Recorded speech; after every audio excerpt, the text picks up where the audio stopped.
Hey photo friends, Phil and Will here answering your photography questions. Today we got a question from the community. Brianna asks, where and for how long should you store images? Raw files take up a ton of room. Should you keep the originals and edited or just edited? Ooh, oh yeah, this is like a deeper question than just raws. I mean, I would say... What do you do, Phil? I mean, I pretty much keep all my raw photos now, and Same. I think I've come up with a new system where, especially because I'm taking more photos of my family, I'm saving my photos every month. Every month I try to go in, I organize my raw and edit JPEG photos, and sometimes I'll edit them. But I have 2 hard drives, and they're just backed up, just 2 versions of the same thing where I have all my raw photos and all my JPEG photos backed up. And I'm guessing that I'm just going to continue doing that on external hard drives. External hard drives, it depends on how much you're taking photos, but they're relatively inexpensive now compared to what they were a few years ago. If you're going out and doing street photography every single day, I could see that you would maybe need to trim down. Figure out a system where you're trimming down. But for me, and I think the safest thing is to save all your photos. I would say that I don't suggest deleting the raw photos after you edit them and just saving the edited photos. You just never know if you want to re-edit or have that raw photo just for later on. I think the only thing that I would suggest if you really are trying to trim down your space is at the end of every shoot going through your photos and only importing the ones that you like. Because now I just import everything and there's out of focus photos. There's ones that, just are bad that I'm never gonna touch or use. But if I was really doing it properly and had time, I would probably go through and just save the ones that I like. Even the ones that I'm iffy about, I would probably save. And using like Adobe Lightroom, you can do this pretty easily where you can import from a card and it will save the JPEG and the raw photo to a folder when you import it into Lightroom. Yeah. But what do you do?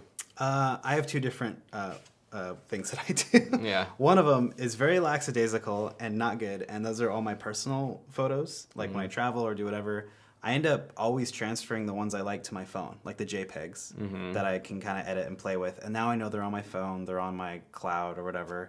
And then when I get home, I usually put them all onto, I have a big personal external drive with all my photography that I just put all the RAWs, and then I edit JPEGs, and then I upload the JPEGs that I like to my Dropbox so I can get to them. And then they end up going on Instagram, or they end up going on my phone. So they're multiple places, but poor practice, the RAWs are only in one spot. So that's not necessarily good.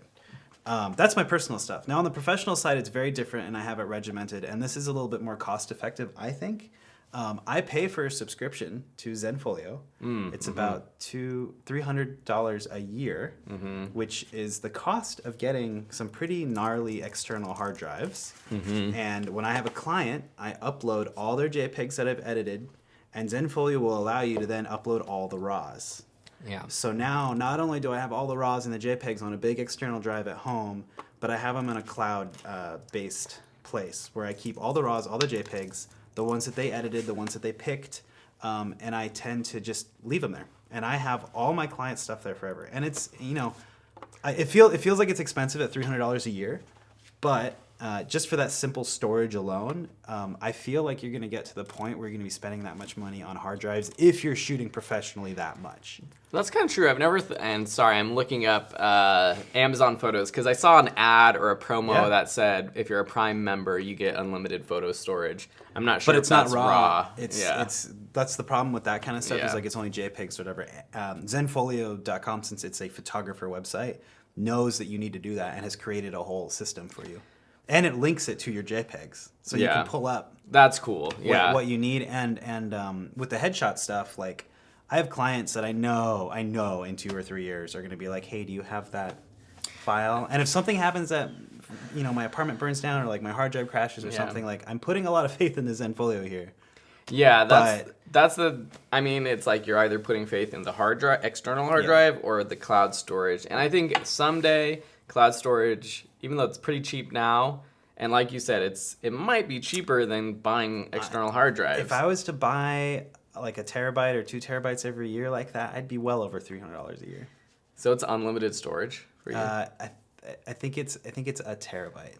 Okay, so but if you need more, but I'm never gonna shoot. Like I personally am not gonna get that high. Yeah, but and then here's the other thing though. When I export Lightroom, I don't export I only export what I'm delivering to them. Yeah. So those are the only ones that are being stored doubly. Yeah. Like the old RAWs are, but the ones that are professionally paid for are being stored twice. I think we've gone we got so deep on this. This is a long video. I think the simple question or answer is external hard drives. Back up your RAWs. Back it up. Just back it up and keep all the RAWs just in case.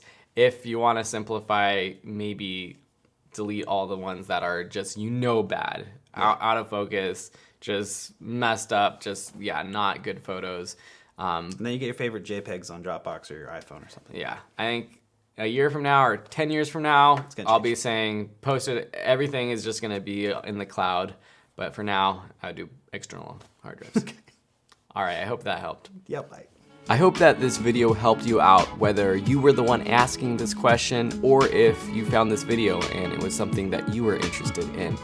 These are the kinds of questions and photography basics that we cover in our photography courses and in our community, Photography and Friends, which you have access to whenever you enroll in one of our courses.